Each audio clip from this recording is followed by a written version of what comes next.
Good morning ပါဒီနေ့ကအင်္ဂါနေ့တကယ်ကတော့ English စာ class ကိုသွားရမှာဒါပေမဲ့မနက်ကမိုးတွေအများကြီးရွာတယ်အားကြတော့သွားလို့ရှိရင်အခုလောဆယ်တော့စပိတ်စီးနေပေါ့နော်စပိတ်စီးတော့ကြတော့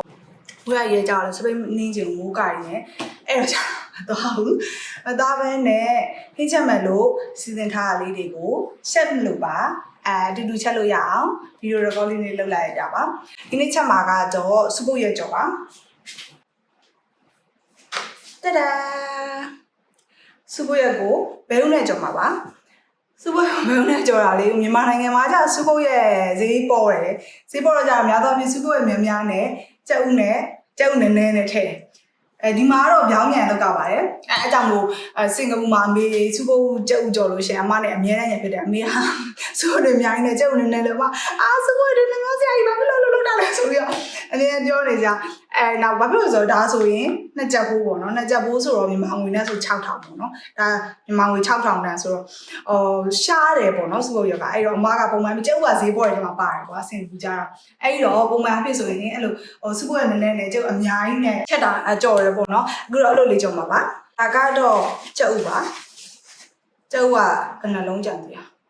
6လုံးမှကြံတော့ပါတယ်ဒီကြက်ဥ12လုံးတစ်ခက်က6ချက်95ဆို9ချက်ပေါ့နော်ကြက်ဥကဒီမှာရမ်းရှားနေပါတယ်အဲ့တော့ဒါက9ချက်တန်ကြက်ဥပါကြက်ဥကတိတိလေးတွေဆိုတော့တလဒီဆိုင်လေးတွေဆိုတော့လေဒီလုံးအောင်ထည့်လိုက်မယ်စဉ်းစားလိုက်ပါတယ်ကြက်ဥလေးလုံးနဲ့စပိုးရဲ့2ချက်တန်နဲ့ကြော်မှာဖြစ်ပါတယ်ဒီစီးထည့်ပါမယ်ဘာသာရေးထူတွေပေးရမယ်ပြောရှင်းတာပြည့်ထည့်ပါမယ်တကယ်စနင်းမှုတွေပါလေထည့်ကြရဘူးနော်မရှိဘူး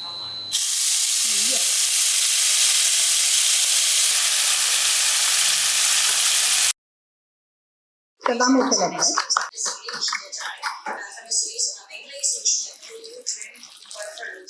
ဲ့ချက်တော့တယ်တောက်ထည့်လိုက်ပါမယ်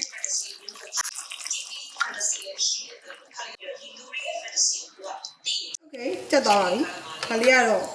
ကို့အကြိုက်ဆုံးစုပုတ်ပဲကြော်လေးပါရှင်ဘဲဥစုပုတ်လေးကကြော်လို့ပြီးသွားပါပြီစောက်တိကြည့်ပြီးတဲ့အတွက်ကျေးဇူးတင်ပါတယ်ရှင်